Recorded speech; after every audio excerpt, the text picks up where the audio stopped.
بسم اللہ الرحمن الرحیم۔ اللہ کے نام سے شروع جو نہایت مہربان ہمیشہ رحم فرمانے والا ہے۔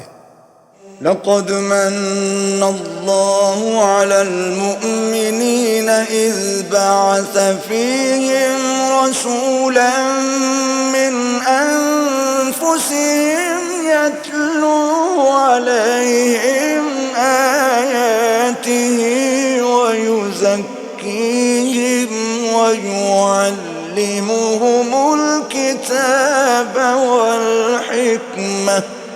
بے شک اللہ نے مسلمانوں پر بڑا احسان فرمایا کہ ان میں انہی میں سے عظمت والا رسول صلی اللہ علیہ وآلہ وسلم بھیجا جو ان پر اس کی آیتیں پڑھتا اور انہیں پاک کرتا ہے اور انہیں کتاب و حکمت کی تعلیم دیتا ہے۔